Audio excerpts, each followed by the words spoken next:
O programa a seguir é uma produção independente e de total responsabilidade de seus idealizadores. O programa a seguir não é recomendado para menores de 14 anos.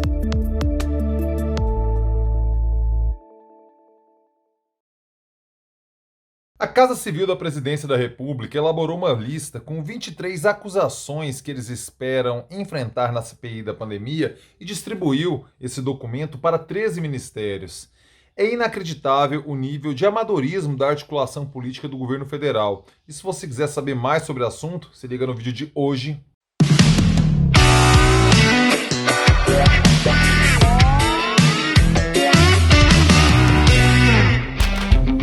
Fala aí, rapaziada! Tudo beleza? Para gravar o vídeo de hoje, dia 26, sim, segunda-feira, dia 26 de abril de 2021, e eu começo aquele pedido clássico e tradicional. Por favor, meu filho, por favor, minha filha, caso você não tenha feito, inscreva-se agora aqui no canal. Inscreva-se agora aqui no canal, porque você ganha vídeo novo todo dia. Mas é todo dia mesmo, Pablo. Sim, meu filho, sim, minha filha. Diariamente eu estou aqui no youtube.com/Pablo Costa, trazendo os vídeos com aqueles assuntos, aqueles conteúdos que eu sei que você curte. Quais são eles? Vamos lá. Cultura, história, democracia, política, cidadania e tudo mais que se passa em minha cabeça simplesmente doentia. Não vacile, inscreva-se agora aqui no canal, porque eu ganho a sua nobre companhia e você ganha conteúdo, vídeo novo todo dia. Pô, você ganha, eu ganho. Você ganha, eu ganho. Por que não se inscrever? Uma honra contar com a sua presença, o seu comentário, a sua reflexão por aqui, meu velho. Aproveite, já clique aí no sininho, ative as notificações, porque o YouTube já te avisa. Assim que eu postar, o YouTube te dá um toque. Maravilha? Vamos lá, começar a última semaninha de abril desse trágico ano de 2021 com uma notícia que realmente revela o nível de amadorismo do governo federal em relação a pensar a política, em compreender os movimentos. Foi noticiado hoje pelo jornal o Globo, pela Folha de São Paulo, que o Ministério da Casa Civil, a Casa Civil é aquele que faz a articulação dos ministérios com a presidência, né, transita no meio de campo, uma articulação política também, junto ao Congresso Nacional, elaborou um documento e pediu informações, alertou 13 ministérios de Jair Bolsonaro para que eles fiquem de sobreaviso sobre algumas questões que devem ser abordadas durante a CPI da pandemia. O que, na verdade, a Casa Civil fez foi praticamente uma carta de confissão de culpa relacionado a esses 23 pontos. E serviu, deu de bandeja para a oposição, para os 7 senadores que compõem a CPI da pandemia, que não tem perfil governista, ou de independência ou de oposição, estabelecer um roteiro para os caras, como trabalhar na investigação e quais são quais os pontos que eles podem abordar, e que o governo sente receio, sente fragilidades na sua ação perante a pandemia. Deixe-me ler aqui os 23 pontos. Caso você queira ler a matéria, ela está linkada na descrição do vídeo. Talvez seja mais fácil para você ler ali, acompanhar. Mas para quem não pode, não tem tempo de clicar na matéria, às vezes não tem a senha, né? Porque os conteúdos são fechados e tudo mais. Eu vou fazer a leitura aqui do que a Casa Civil colocou para os ministérios. Ou seja, quais são os pontos que o governo Bolsonaro teme em relação à CPI da pandemia. Vou listar aqui. Número 1. O governo foi negligente com o processo de aquisição e desacreditou a eficácia da Coronavac. Velho, eu nem vou comentar item a item, porque assim, a própria fala já assume, eu compreendo com um sentimento de confissão de culpa mesmo, sabe? Então eu não vou comentar item a item, vou só lê-los para que depois a gente comente uma perspectiva geral desse processo, certo? Vamos lá. Número 1, repetindo. O governo foi negligente com o processo de aquisição e desacreditou a eficácia da Coronavac. Número 2. O governo minimizou a gravidade da pandemia.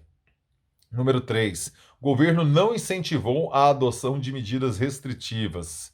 Número 4. O governo promoveu tratamento precoce sem evidências científicas comprovadas. Número 5. O governo retardou e negligenciou o enfrentamento à crise no Amazonas. Número 6. O governo não promoveu campanhas de prevenção à Covid-19. Número 7. O governo não coordenou o enfrentamento à pandemia em âmbito nacionalmente. Número 8. O governo entregou a gestão do Ministério da Saúde durante a crise a gestores não especializados, a militarização. Número 9, governo demorou a pagar auxílio emergencial. Número 10, ineficiência do Pronamp. Pronamp é aquele programa que visa socorrer as empresas, né? Uma medida de preservação de CNPJs e de empregos. Esse é o número 10. Número 11, governo politizou a pandemia. Número 12, governo falhou na implementação de testagem. Deixou testes vencer. Deixou vencer testes, seria o correto. Número 13, falta de insumos diversos, o kit intubação, por exemplo. Número 14, atraso no repasse de recursos para os estados destinados à habilitação de leitos de UTI. Número 15, genocídio de indígenas. Número 16, o governo atrasou a instalação do Comitê de Combate à Covid.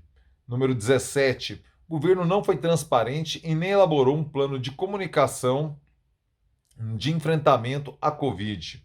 Número 18, o governo não cumpriu as auditorias do TCU durante a pandemia. Número 19, Brasil se tornou o epicentro da pandemia e covidário de novas cepas pela inação do governo. Veja você, 19 itens e vamos até o 23. Número 20, General Pazuello, General Braga e diversos militares não apresentaram diretrizes para o combate à Covid. Número 21, presidente Bolsonaro pressionou Mandetta e Taish para obrigá-los a defender o uso de hidroxicloroquina. Número 22, o governo recusou 70 milhões de doses da vacina Pfizer.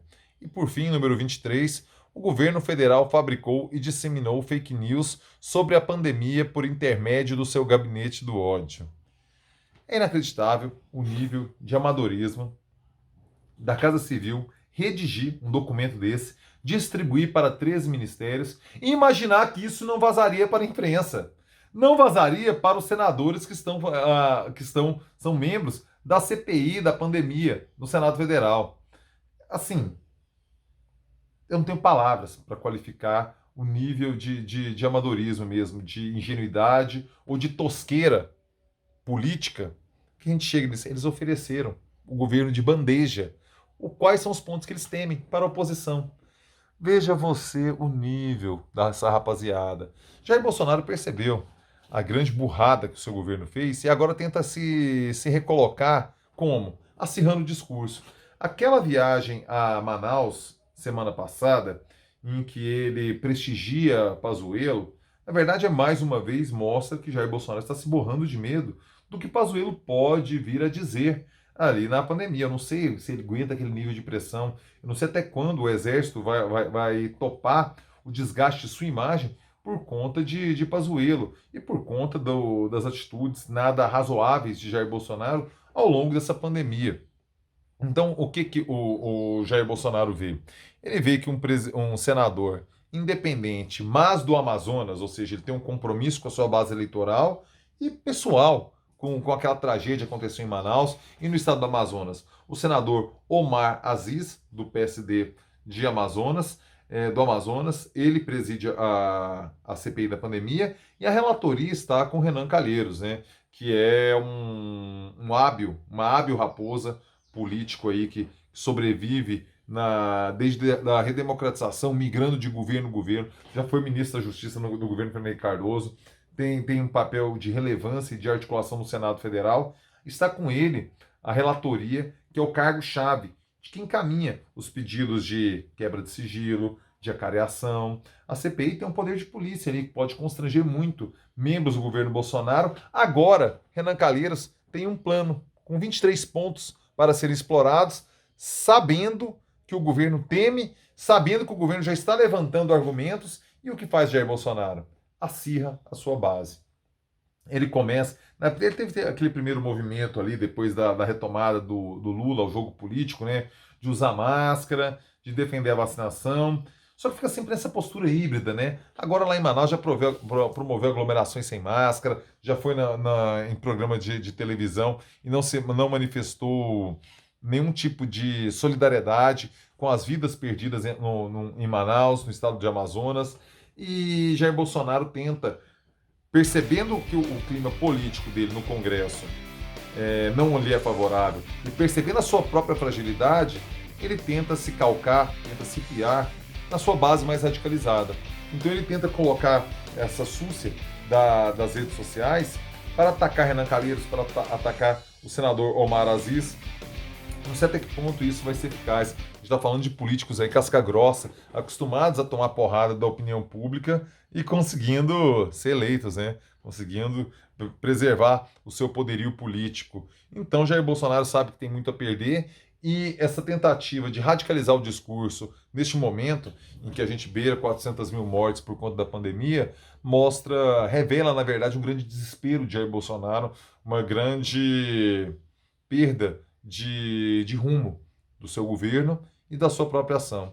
A CPI vai complicar bastante Jair Bolsonaro. Ela vai ser aberta amanhã, na terça-feira, dia 27, com previsão de 90 dias, prorrogáveis por mais 90.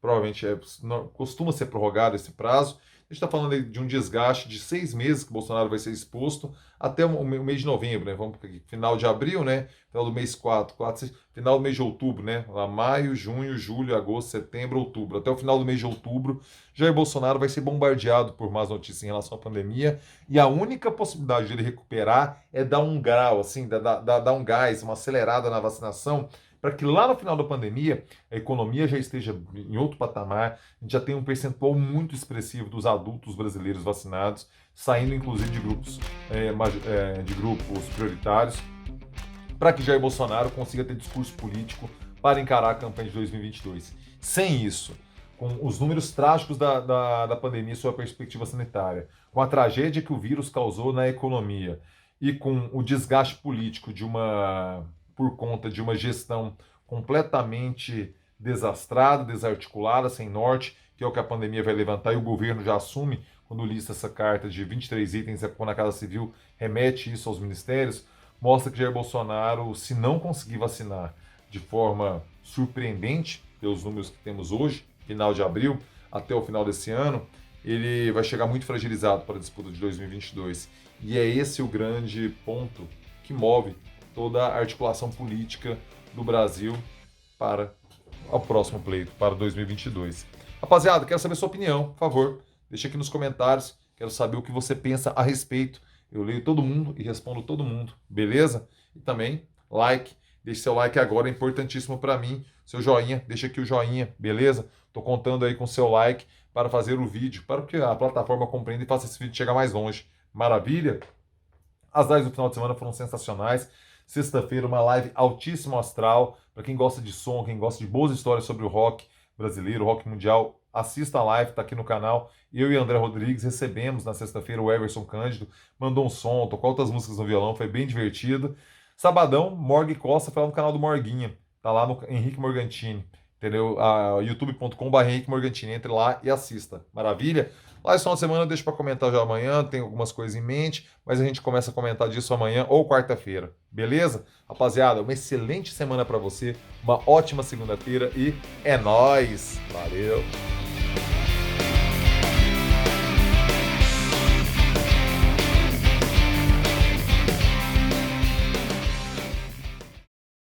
Fala aí, rapaziada! Tudo beleza? E aí, gostou do comentário? Pois é, agora eu, jornalista Pablo Costa, estou aqui na WVTV, trocando uma ideia com você de Goiânia, Aparecida, Caldas Novas, Anápolis, Rio Verde e até mesmo aí de Palmas, no Tocantins. Uma honra conversar com você. E a gente se vê por aqui na programação da WV, beleza? Tô te esperando. WVTV